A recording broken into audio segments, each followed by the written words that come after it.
এই হোয়াটসঅ্যাপ বন্ধুরা, কি অবস্থা সবার? আশা করি সবাই ভালো আছো। আজকে তোমাদের সাথে রেনেগেড ইমর্টাল অ্যানিমে নিয়ে আলোচনা করব। তো চলো এপিসোড 1 দিয়ে শুরু করা যাক। এপিসোডের শুরুতে আমাদেরকে বলা হয় আজ থেকে হাজার হাজার বছর আগে দাউডো ম্যান এর সবচেয়ে শক্তিশালী ট্রেজার, যার নাম ছিল হেভেনলি ফাল, সেটা ভুল করে রিভার্স জাস্ট রিয়েলামে পড়ে গিয়েছিল। কিন্তু তখন সেটা পেয়ে যায় সিতুনাম নামের একজন ব্যক্তি, যিনি জুকু কিংডমের সবচেয়ে শক্তিশালী সদস্য ছিলেন। বলা হয় এই বস্তুর সাহায্যে অ্যানসিয়েন্ট ইমর্টাল রিয়েলামে যাওয়া যায়, আর সেই কারণে অনেক মানুষ এটি পাওয়ার জন্য লড়াই করছিল। এর পরের দিন আমরা দেখি যে তিনজন মাস্টার একসাথে সিতুনানের সঙ্গে লড়াই করছে, কারণ তারা সবাই হেভেনলি ফাল পেতে চায়।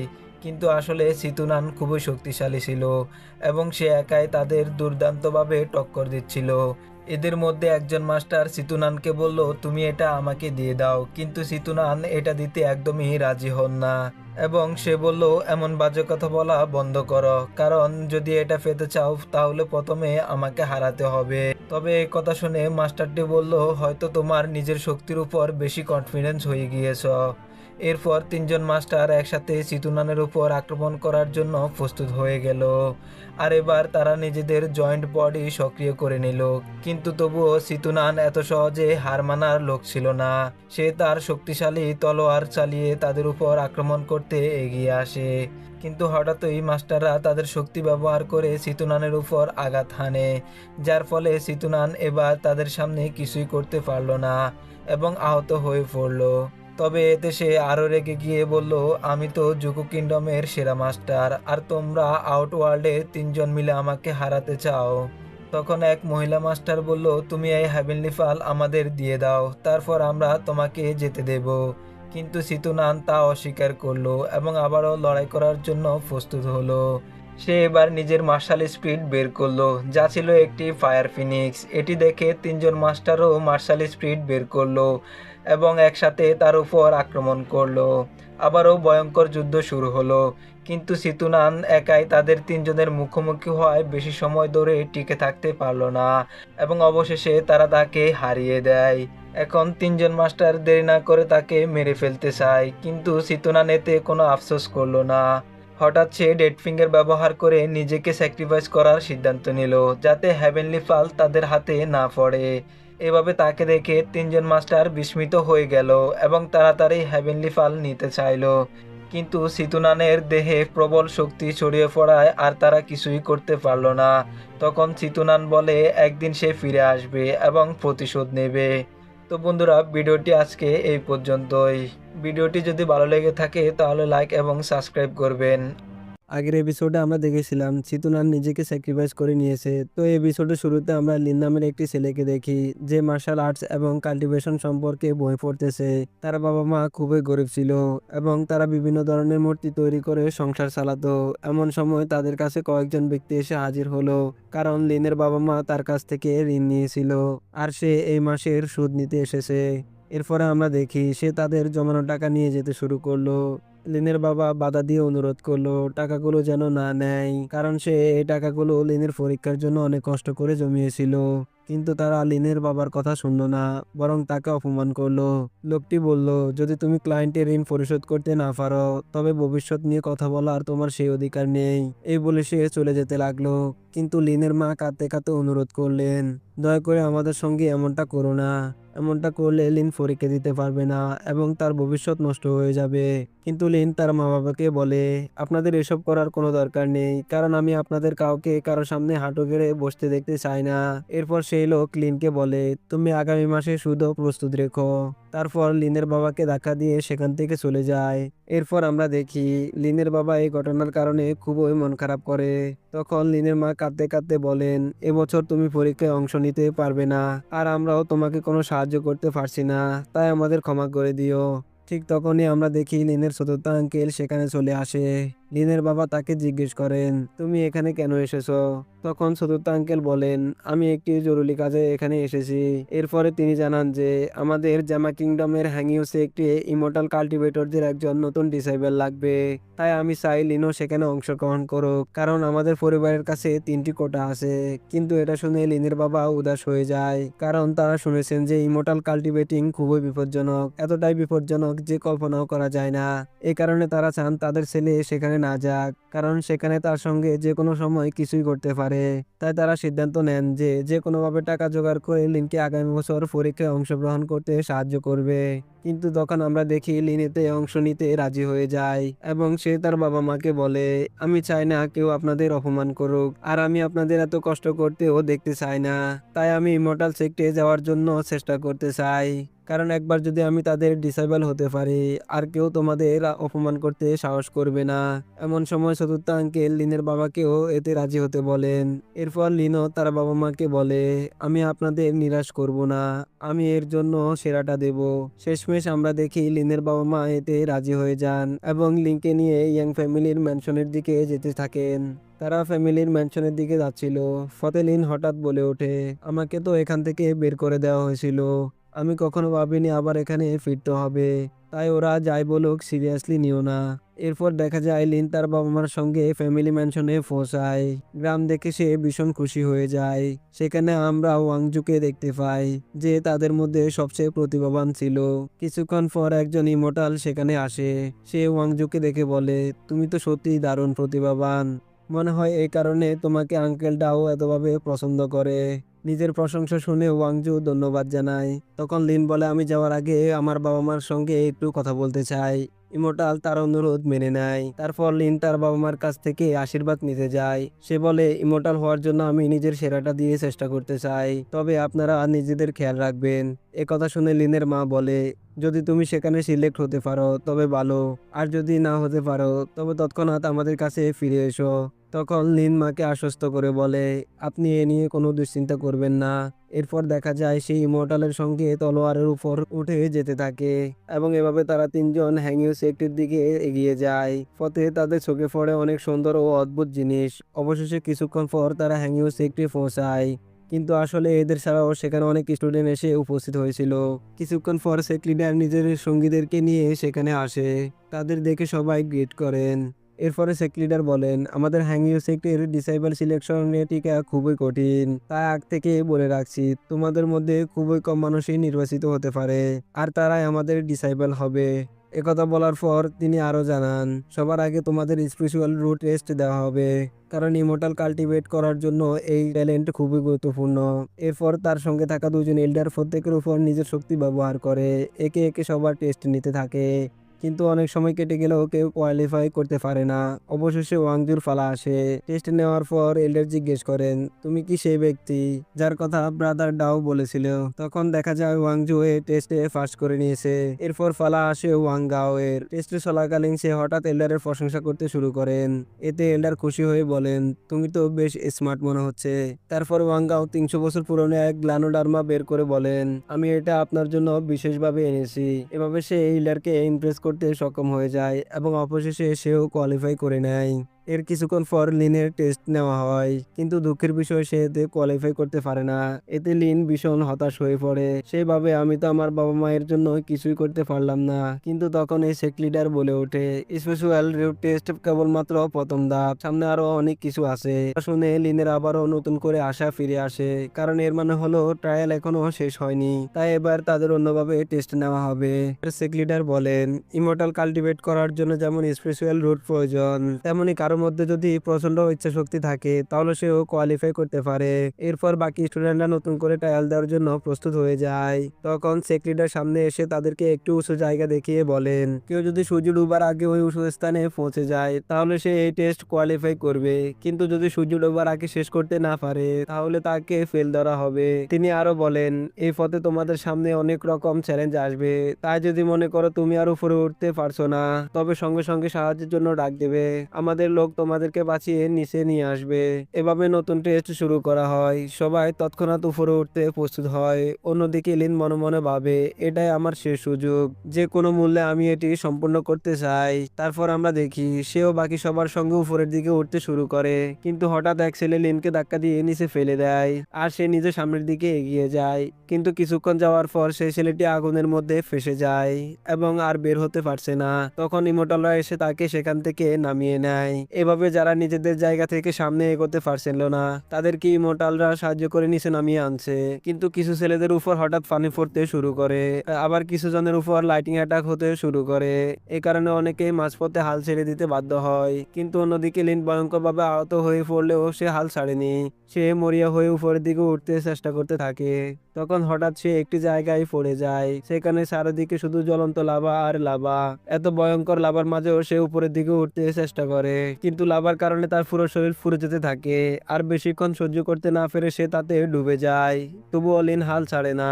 কোনোভাবে প্রাণপণ চেষ্টা করে সে সেখান থেকে কিনারায় চলে আসে। কিন্তু তখন হঠাৎ করে দেখা যায় তার শরীরের সমস্ত ক্ষত নিচ থেকে হিল হয়ে গিয়েছে।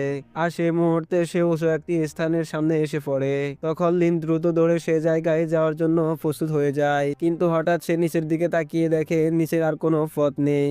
এটা দেখে সে ভীষণ মন খারাপ করে, কিন্তু সে ভয় কাটিয়ে সিদ্ধান্ত নেয় যেভাবে হোক এই পরীক্ষায় সে সফল হবে। এভাবে সে যখন সামনে পা বাড়ায় তখন হঠাৎ করে সে বুঝতে পারে নিচে একটি অদৃশ্য রাস্তা রয়েছে। সেটিকে ব্যবহার করে সে সামনে এগোতে শুরু করে। এভাবে নীল ধীরে ধীরে ওই স্থানের দিকে যেতে থাকে, কিন্তু হঠাৎ তার সামনে একটি অদৃশ্য দেওয়াল বেশি ওঠে, যার কারণে সে আর সামনে এগোতে পারে না। সে সর্বশক্তি দিয়ে দেওয়ালটি ভাঙার চেষ্টা করে, কিন্তু শেষ পর্যন্ত সে কিছুই করতে পারে না। ঠিক তখনই ঘোষণা আসে, সময় শেষ, তোমার সব চেষ্টা বৃথা গেল। এই কথা শুনে লিন হতাশ হয়ে যায় এবং কিছুটা পিছনে সরে আসে। কিন্তু হঠাৎ সে জেদ ধরে দেওয়াল ভাঙার চেষ্টা করে। ফলস্বরূপ সে জোরে একটি ধাক্কা খেয়ে নিচে পড়ে যায়। পরের দিন দেখা যায় লিন রহস্যময় এক জায়গায় এসে পড়েছে। এখানে তার সামনে সিতুনাল দাঁড়িয়ে আছে। এটি দেখে সিতুনাল বলতে শুরু করে, অবশেষে তুমি এখানে পৌঁছে গিয়েছো। এবং এরপরে এপিসোডটি শেষ হয়ে যায়। তো বন্ধুরা, ভিডিওটি কেমন লেগেছে কমেন্ট করে জানাও। আর ভিডিওটি যদি ভালো লেগে থাকে তাহলে চ্যানেলটি সাবস্ক্রাইব করে পরবর্তী ভিডিওর জন্য বেল আইকনটি বাজিয়ে দাও। আগের এপিসোডে আমরা দেখেছিলাম লিন হঠাৎ করেই এক অজানা জায়গায় পড়ে গিয়েছিল। এরপর দেখা যায় সে আসলে সেই একই জায়গায় এসে পড়েছে যেখানে 1000 বছর আগে সে হ্যাভেনলি পার্ল পড়েছিল। কিছু সময় পরে লিনের জ্ঞান ফিরে আসে। সে দেখে হ্যাভেনলি পার্ল থেকে বের হওয়া শক্তি তার আঘাতগুলো হিল করে দিচ্ছে।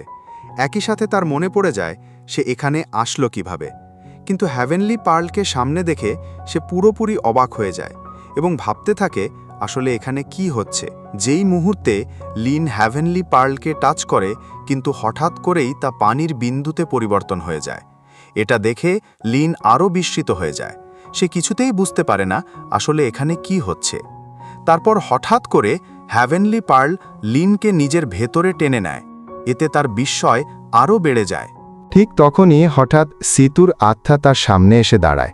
সে বলে, দেখে তো মনে হচ্ছে তুমি এখানে চলে এসেছো। এখন মনে হয় আমার মুক্ত হওয়ার সময় এসে গেছে। আমার শরীর অনেক আগেই ধ্বংস হয়ে গেছে, কিন্তু আমার আত্মা এই স্পেসের ভেতরে 1000 বছর ধরে বন্দী হয়ে আছে এবং অবশেষে আমার মুক্ত হওয়ার সময় এসেছে। এরপর সিতু বলে, এখন আমি তোমার শরীর দখল করে নেব। এটা বলেই সে লিনের শরীরে আক্রমণ করে, তার আত্মাকে শরীর থেকে বের করে দেয়। কিন্তু আসলে সে শরীরের উপর নিয়ন্ত্রণ নিতে পারে না, ফলে লিনের আত্মা আবার নিজের শরীরে ফিরে আসে। এটা দেখে সিতু হতবাক হয়ে যায় এবং আবারও চেষ্টা করে শরীর দখল করার, কিন্তু অনেকবার চেষ্টা করেও সে কোনোভাবেই সফল হতে পারে না। তখন সিতু লিনকে বলে, আমি তো 1000 বছর ধরে অপেক্ষা করছি, কিন্তু শেষমেশ দেখা হলো তোমার মতো একজন সাধারণ মানুষের সাথে, যে আমার কোনো কাজেই লাগছে না। সে বিরক্ত হয়ে ভাবে, আসলে এই হ্যাভেনলি পার্ল লিনকে বেছে নিল কেন?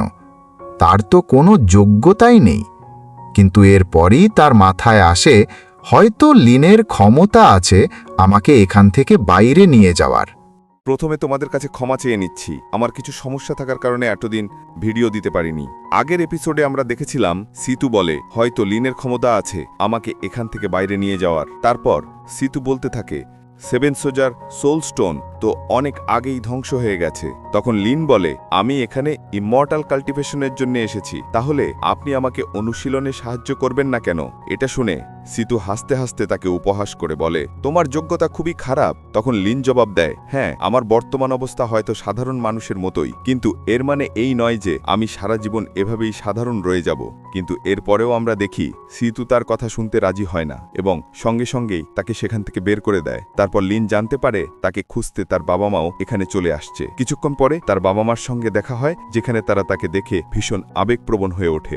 এ সময় সিনিয়র সুন তাকে বলে, আমি তোমার জেদ আর পরিশ্রম দেখেছি, তাই তোমাকে আমি আমার হেংইউ সেক্টর রেজিস্টার্ড ডিসেবল হিসাবে গ্রহণ করেছি। এটা শুনে লিন ভেতরে ভেতরে কিছুটা দুঃখ পায়, তবুও সিনিয়র সুনের সঙ্গে যেতে রাজি হয়ে যায়। এরপর আমরা দেখি জেন তাকে সঙ্গে নিয়ে সেক্টর ভেতরে প্রবেশ করে। সেখানে জেন তাকে বোঝায় ডিজাইবল পোশাকের রং তাদের লেভেল বোঝায়। সবচেয়ে উচ্চ স্তরের ডিজাইবল সাদা পোশাক পরে, তারপর লাল রং এবং হলুদ রঙের পোশাক। লিন তখন জিজ্ঞেস করে, তাহলে ধূসর বা গ্রে রঙের পোশাক কারা পরে? এতে জেন জানায় ওরা কেবল রেজিস্টার্ড ডিজাইবল, যাদের এখনও প্রকৃত ডিজাইবল লেভেলে অন্তর্ভুক্ত করা হয়নি। ঠিক তখনই সেক্টরে আরেক সিনিয়র ইউ এসে যায়। সে জেনকে জিজ্ঞেস করে, তুমি এখানে কিভাবে এলে? কিন্তু জেন কোনো উত্তর না দিয়ে রাগ করে সেখান থেকে চলে যায়। এরপর লিন ভেতরে প্রবেশ করে দেখে তার সঙ্গে থাকা বাকি ডিজাইবল খেলাধুলায় ব্যস্ত আছে। সে তখন ঘুমানোর জন্য জায়গা খুঁজতে থাকে। তখন জিন্দু এসে বলে, তুমি এখানেই আরামে ঘুমাতে পারো, আর যদি কোনো বিষয়ে জানতে চাও আমাকে জিজ্ঞেস করতে পারো। কিন্তু ঠিক তখনই সবাইকে কাজ ভাগ করে দেওয়া হয়। সবাই তাদের সুবিধামতো কাজ বেছে নেয় এবং শেষে যে কাজটা বাকি থাকে সেটা লিন নিজের হাতে নেয়।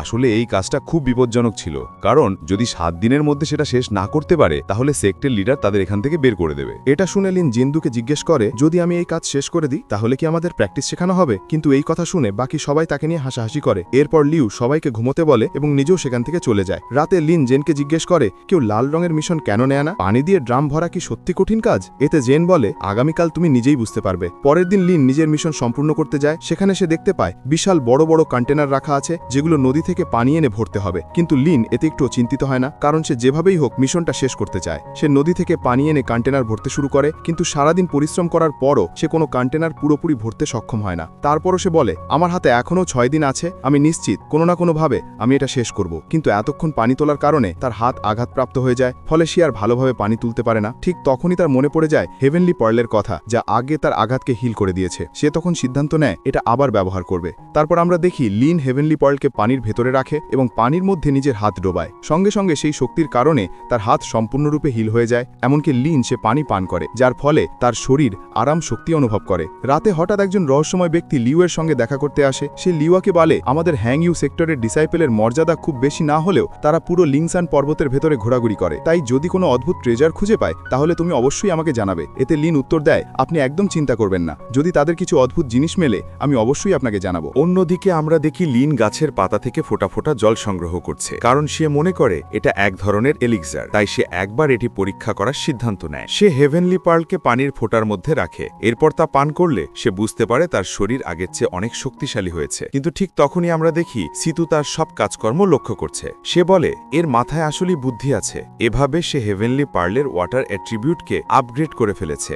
এরপর আমরা দেখি লিন এই শক্তির সাহায্যে আরো দ্রুত কাজ করতে শুরু করে। মাত্র 4 দিনের মধ্যেই সে সব কন্টেনার পূর্ণ করে ফেলে। কিন্তু এদিকে লিও তার উপর নজর রাখছিল। সে অবাক হয়ে যায়, এই মিশনের মাত্র 4 দিন হলো, কিন্তু লিন এত তাড়াতাড়ি শেষ করলো কিভাবে? এতে সে বুঝে যায় লিনের কাছে নিশ্চয়ই কোনো ট্রেজার আছে। তাই সে লিনকে ধরে জিজ্ঞেস করতে থাকে, তুমি তোমার কাছে কোনো ট্রেজার লুকিয়ে রেখেছো কি? তা তাড়াতাড়ি বলো। কিন্তু লিন কিছুই প্রকাশ করতে চায় না। সে শুধু বলে, আপনি আসলে কি বিষয়ে কথা বলছেন? এতে লিও প্রচন্ড রেগে যায় এবং লিনকে মারধরও করে। সে হুমকি দেয়, যদি তুমি ট্রেজার চুরি করার চেষ্টা করো তাহলে তোমাকে আমার হাত থেকে কেউ বাঁচাতে পারবে না। কিন্তু এই ঘটনার পর সিতুনান লিনের ওপর বেশ রেগে যায়। সে বলে, তুমি তার সঙ্গে লড়াই করলে না কেন? তখন লিন উত্তর দেয়, আমি তার প্রতিটি কাজের হিসাব লিখে রেখেছি। যেদিন আমি ইমমর্টাল হব সেদিন তার সব অপমানের প্রতিশোধ নেব।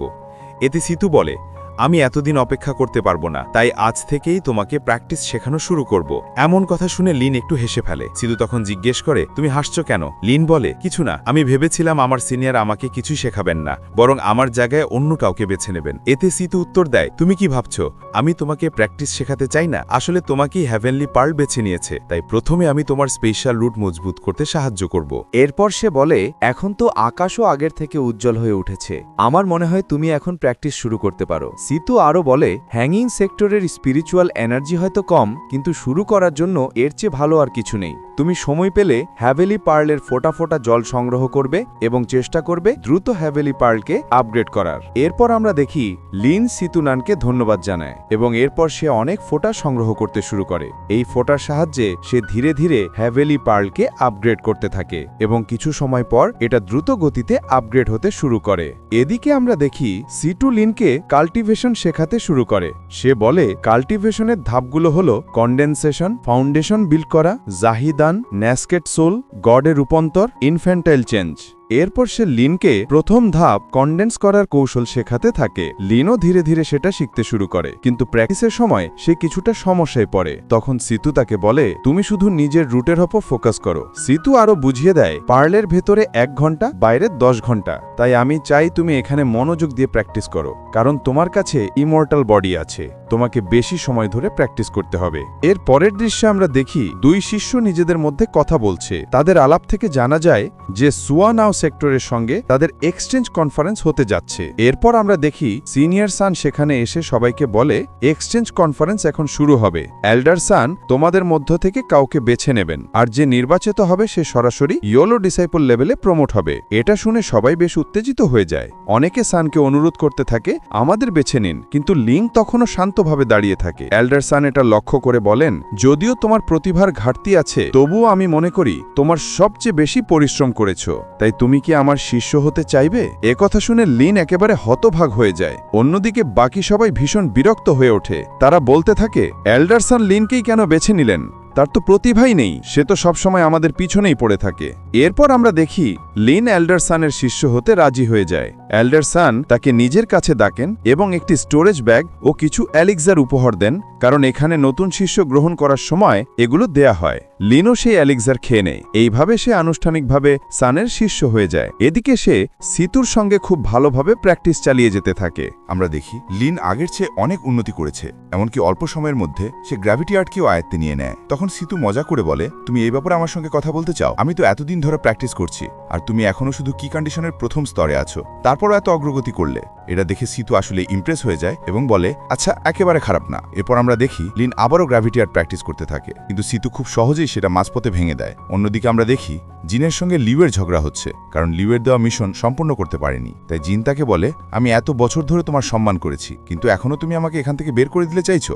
তখন লিউ জবাব দেয়, তুমি যেহেতু মিশন সম্পূর্ণ করতে পারোনি, তাহলে আমি কিছুই করতে পারবো না। এতে জিন রাগে বলে, কিছুদিন আগে তুমি এক ইমর্টালকে মিশন দিয়েছিলে, এখন আমি এই ব্যাপারটা সেক্ট লিডারকে জানিয়ে দেবো। এটা শুনে লিউ ভয় পেয়ে যায়, কারণ সে চায়নি এই ব্যাপার কারো কাছে ফাঁস হোক। তাই সঙ্গে সঙ্গে সে জিনদের ওপর আক্রমণ করে। সে বলে, তুমি কি ভেবেছো সেক্ট লিডারকে এই ব্যাপারে জানাতে পারবে? এখন আমি তোমাকে শেষ করে দেব। এই বলে সে নিজের কনজার ব্যবহার করে জিনদের ওপর আক্রমণ করে। কিন্তু ঠিক তখনই আমরা দেখি লিন সেখানে সে হাজির হয়। সে তার গ্র্যাভিটি আর্ট ব্যবহার করে একটি বড় পাথর ফেলে দিয়ে লিউয়ের আক্রমণকে ব্যর্থ করে দেয়। শুধু তাই নয়, সে সরাসরি লিউয়ের সামনে দাঁড়িয়ে লড়াইয়ের জন্য প্রস্তুত হয়ে যায়। এটা দেখে লিউ রেগে গিয়ে বলে, তুমি তো গ্র্যাভিটি আর্ট শিখে নিয়েছো, তাহলে এবার তোমাকে শিক্ষা দিতে হবে। এবং তাই লিউও তাকে মারার জন্য আক্রমণ করতে চেয়েছিল, কিন্তু আসলে লিন আগের চেয়ে অনেক বেশি শক্তিশালী হয়ে গিয়েছিল। তাই লিউয়ের আক্রমণে তা কিছুই হলো না। সে খুব সহজে আক্রমণ এড়িয়ে গেল। লিউ বারবার চেষ্টা করলেও সে লিনের কিছুই করতে পারল না, বরং হঠাৎ লিন নিজের অতিরিক্ত শক্তি ব্যবহার করে তাকে আঘাত করল এবং গুরুতরভাবে জখম করে দিল। এরপর লিন বলল, যদি কেউ আর কারো উপর অন্যায় করার চেষ্টা করে, তাহলে আমি তাকে এত সহজে ছাড়ব না। এইভাবে সে আরো বেশি শক্তি ব্যবহার করতে শুরু করলো এবং সেই শক্তি দিয়ে সে খুব সহজে লিউয়ের আক্রমণ ঠেকিয়ে দিল। তখন লিও নিজের শক্তি ব্যবহার করে আবার লিনের ওপর আক্রমণ করতে যাচ্ছিল, কিন্তু ঠিক তখনই আমরা দেখি জিঙ্গু হঠাৎ পিছন থেকে লিউয়ের ওপর আক্রমণ করে বসে। এরপর সে টানা আক্রমণ চালিয়ে লিউকে খুব নিষ্ঠুরভাবে মারধর করে। এটা দেখে লিনো ভীষণ অবাক হয়ে যায় এবং তারপরে এপিসোড শেষ হয়ে যায়।